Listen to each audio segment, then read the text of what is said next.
Welcome to Max Premieres. Netflix is bringing one of the strongest lineups we've seen in a long time, and today we're going through 13 new movies you definitely can't miss. We're mixing recent releases that are already making waves with upcoming launches that look too good to pass up. This isn't filler. These are the best releases Netflix has right now. The ones you'll talk about, quote, and rewatch. From Tommy Shelby's return to anticipated sequels, intense thrillers, and literary adaptations that promise big things. But before we start the video, it would help me tremendously if you took a moment to leave a like and subscribe to the channel. Thanks for your kind support. Number 13, Train Dreams. Imagine living in the American West in the early 1900s, when trains were connecting the country and modernity was sweeping away everything wild. Robert Grenier is a simple logger working on railroad construction, and this is his story. It's not a story of heroes or great feats. It's the life of an ordinary man facing devastating losses, fleeting loves, and the weight of loneliness as the world changes around him. The movie is based on Dennis Johnson's short novel, which won the Pulitzer, so the story has a solid literary foundation. What's interesting is that it's not an action western. It's more of an intimate portrait of human existence amid unforgiving nature. You see Robert survive tragedies, find moments of peace, and keep going simply because there's no other choice. The constant sound of trains in the distance is a reminder that progress doesn't stop for anyone. The good thing is that Netflix is betting on contemplative and artistic cinema. Not everything has to be explosions and chases. What we don't know is if the movie's slow pace will connect with mainstream audiences or if it'll be more for art film lovers. If you liked movies like Nomadland or The Revenant, this one's definitely on your radar. Number 12, A House of Dynamite. Imagine waking up on a normal morning and suddenly an anonymous missile shatters the calm. Nobody knows where it came from, nobody knows who fired it, and the whole world holds its breath, waiting to find out if this is the beginning of World War III. A House of Dynamite drops us right into those critical first hours where every decision could mean the difference between peace and annihilation. A small team of intelligence and military personnel has to trace the attack's origin before panic turns into nuclear response. World leaders are pressing for answers, information is contradictory, and every passing minute increases the probability of a catastrophic mistake. What makes this work is that it's not science fiction. It's terrifying because it's exactly the type of situation that could happen in real life. The good thing is that political thrillers, when done right, are addictive. The tension is constant and the stakes couldn't be higher. What we don't know is if they'll fall into typical Hollywood exaggerated patriotism or maintain a more neutral and realistic tone. The movie already premiered in October 2025, and although it didn't get much publicity, those who saw it say it's much better than they expected. Number 11, Apex. Imagine being in the middle of the wildest nature, facing a treacherous river, thinking your only enemy is the terrain. But you're wrong. Sasha, an adrenaline-fueled professional climber, decides to conquer one of the most dangerous routes in remote territory. What she doesn't know is that someone is watching her.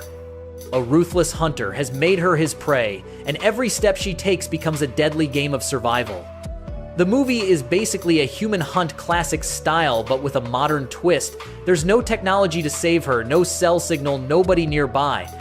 Just her intelligence, her physical endurance, and her will not to give up. As the chase intensifies, Sasha has to use everything she knows about nature to stay one step ahead of her predator. The good thing is that the tension is constant, and the cinematography promises to be spectacular with those wild landscapes. What we still don't know is if they'll develop the hunter well as a character, or if he'll just be a generic villain. Either way, if you like survival thrillers where the protagonist has to figure it out alone against everything, this looks pretty good. Number 10, War Machine. Imagine being at the most brutal military training camp that exists, pushing your body to the limit to become an elite soldier, but everything goes to hell when something from outer space decides to show up uninvited. War Machine drops us straight into a special operations program where the last recruits are going through training hell. Then, out of nowhere, a terrifying force from another world breaches their defenses and turns the training ground into a real war zone. Alan Ritchson, known for being Jack Reacher in the Amazon series, leads the cast in this mix of military thriller with science fiction. What's interesting is that these aren't experienced soldiers facing aliens, they're recruits who are barely learning to survive. Every lesson they were taught at camp now has to be applied against an enemy nobody expected. Bonds are tested, fear takes over everyone, and the only way out alive is teamwork. The good thing is that Netflix is betting big on practical action and quality special effects. What we don't know is if they'll fall into typical alien movie cliches or bring something fresh. What is clear is that the premise sounds brutal, and if they execute the action sequences well, we could have a very pleasant surprise. Number 9. Caught Stealing. Imagine you were once somebody. Hank Thompson was a professional baseball prospect until everything went to hell. Now he works as a bartender in New York, trying to forget what could have been. His life is simple, boring, predictable, until one day a neighbor asks him to watch his cat while he's away. Hank accepts without thinking much about it. Big mistake. Turns out that apartment is hiding something a lot of dangerous people want to recover. Austin Butler plays Hank in this adaptation of Charlie Huston's noir novel. From one moment to the next, Hank goes from serving drinks to running from ruthless gangsters who have no problem torturing and killing to get what they're looking for. What's interesting is that Hank isn't a trained spy or ex-military. He's just a regular guy who has to survive using his instinct and what little he remembers from his days as an athlete. The good thing is that Austin Butler is proving he can do way more than Elvis. The action is visceral, the suspense is well handled, and the New York atmosphere gives it that dirty, realistic touch. The bad thing is that the movie didn't work well in theaters, which is a shame because it's entertaining. Now that it arrived on Netflix, it has a second chance to find its audience. Number 8. The Woman in Cabin 10. Imagine being on a luxury cruise covering a charity voyage as a journalist, thinking it's going to be easy work. But one night you see something you shouldn't have seen, a woman being thrown overboard. You run to report it, but here's the problem. Nobody believes you.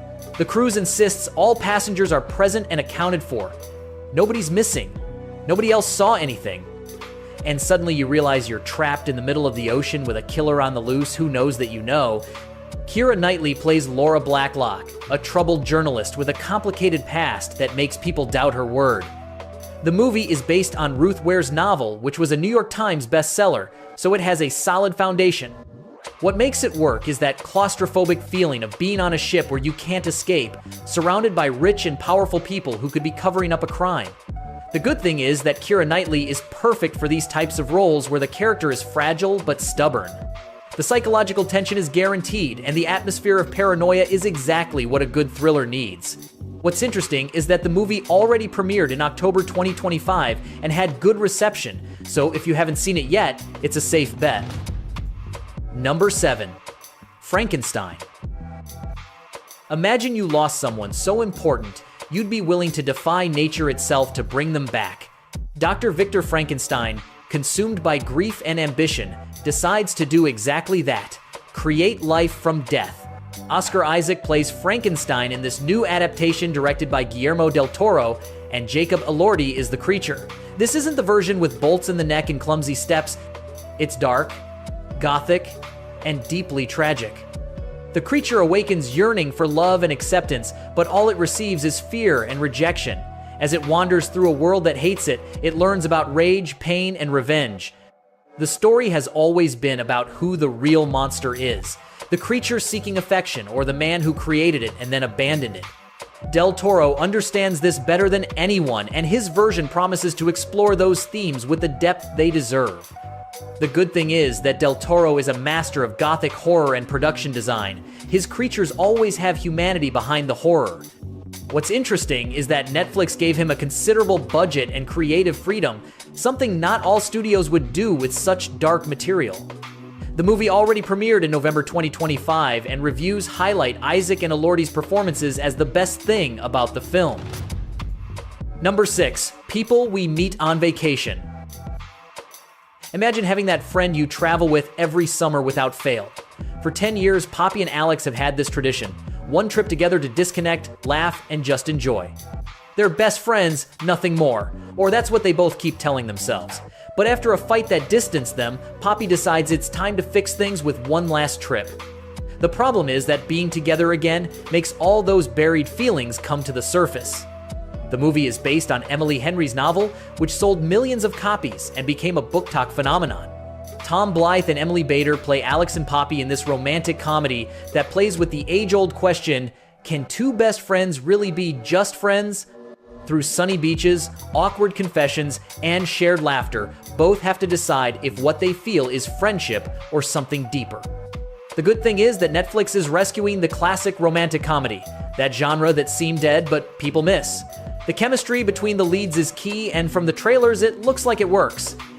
What's interesting is that the movie isn't just cheesy romance. It also explores how relationships evolve over time and how the fear of ruining a friendship can prevent you from being honest about what you really feel. Number 5. Megan 2. 2 years after Megan tore everything apart, her creator Gemma decides to do the unthinkable, resurrect her, but not out of nostalgia. Turns out, someone stole Megan's technology and created Amelia, a military weapon designed to kill without remorse. And the only way to stop Amelia is by using the only one who knows all her moves, Megan herself. Allison Williams returns as Gemma, along with Violet McGraw as Katie, the niece who now has to deal with the return of her psychopath friend. The premise is basically killer robot versus killer robot. Megan returns smarter, more protective, and definitely more unpredictable. The problem is, nobody knows if Megan really wants to help or if she has her own agenda. Megan's loyalty is focused on Katie, and if that means eliminating corporate threats, military, or any other obstacle, she'll do it without thinking twice. The good thing is that the first movie was an unexpected hit because of its perfect mix of horror and black comedy. The bad thing is that this sequel didn't work in theaters. It was a box office flop, which is weird considering the hype it had. Now that it arrived on Netflix, it has the chance to be rediscovered by people who missed the first one or just didn't want to go to the theater. If you like the original, this sequel keeps the same irreverent tone. Number 4. The Rip.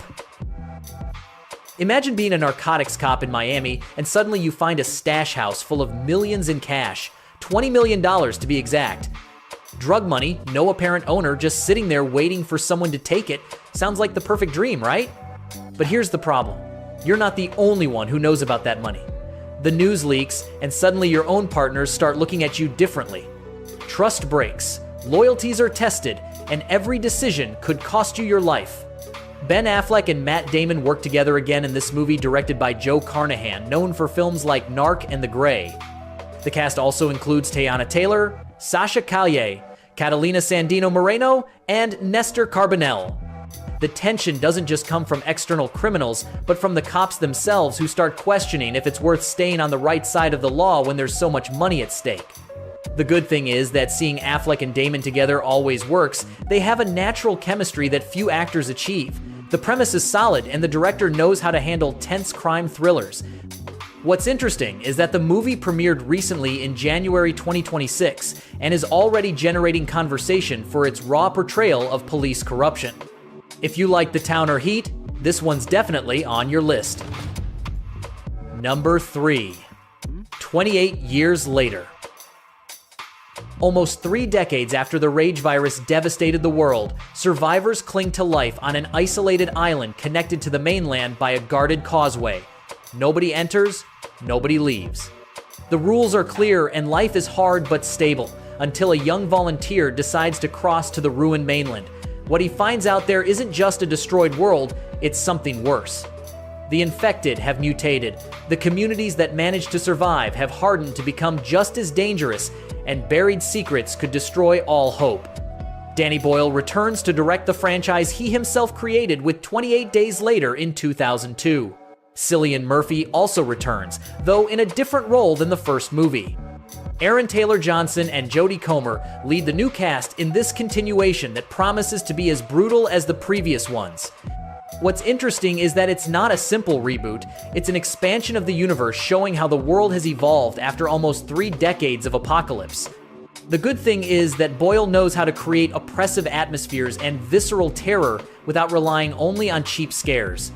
The movie explores themes of survival, loss of humanity, and the cost of rebuilding when everything is lost. The bad thing is that it premiered first in theaters, where it didn't have the expected impact, but now that it arrived on Netflix, it has the chance to reach the massive audience the franchise deserves. Number 2. Wake Up Dead Man, a Knives Out mystery. Detective Benoit Blanc is called to a quiet town when a priest discovers a corpse in a locked church. Yes, you read that right. An impossible murder in a sacred place. Blanc has to work alongside an enthusiastic young cleric to unravel a tangle of parish secrets, white lies, and eccentric suspects who all have something to hide. As clues twist and alibis crumble, the impossible crime reveals dark histories and buried motives nobody expected. Daniel Craig returns as Benoit Blanc for the third time, and Rian Johnson returns to write and direct this new adventure full of unexpected twists. The cast includes Josh O'Connor, Kaylee Spaney, Andrew Scott, Kerry Washington, Glenn Close, Josh Brolin, Mila Kunis, Jeremy Renner, Daryl McCormack, and Thomas Hayden Church. Basically, a parade of talent that makes each character memorable. The good thing is that the Knives Out franchise has proven that the classic murder mystery still works when it's done right. The first movie was nominated for an Oscar, and the second, Glass Onion, was another smash hit on Netflix. What's interesting is that each movie is self-contained. You don't need to have seen the previous ones, though it definitely helps to appreciate Blanc's unique style. The movie already premiered in December 2025, and reviews place it as the best of the trilogy. Number 1. Peaky Blinders, The Immortal Man. Imagine Tommy Shelby finally achieved what he always wanted, getting away from everything. But Birmingham in 1940 is total chaos. World War II is tearing the city apart, bombs are falling non-stop, and Tommy is dragged back from his self-imposed exile. Cillian Murphy returns to the role that catapulted him to worldwide fame, but this time he's not the same man. He's older, more tired, but just as dangerous. What makes this movie different is that we're not watching the Shelbys rise. We're seeing the consequences of everything they built. Tommy gets involved in secret British government missions that force him to face his darkest past. Rebecca Ferguson and Barry Keoghan join the cast, along with Stephen Graham and Sophie Rundle returning from the original series. The good thing is that Stephen Knight, the series creator, wrote the script and Tom Harper directs it, so the essence of Peaky Blinders remains intact. They filmed in real locations in Birmingham and the English Midwest, which gives it that raw authenticity the series always had. What's interesting is that this movie is the definitive closure of Tommy Shelby's story, so you can expect an epic ending for one of the most iconic characters in British television. And there you have it, 13 Netflix movies that are definitely worth watching. From Tommy Shelby's epic return to impossible mysteries, survival thrillers, and horror that'll make you question artificial intelligence. Netflix is proving it's still the streaming king when it comes to quality content. Which of these movies are you going to watch first? Let me know in the comments. Don't forget to like the video, subscribe to the channel, and hit the bell to not miss any premiere. See you in the next video. See you later.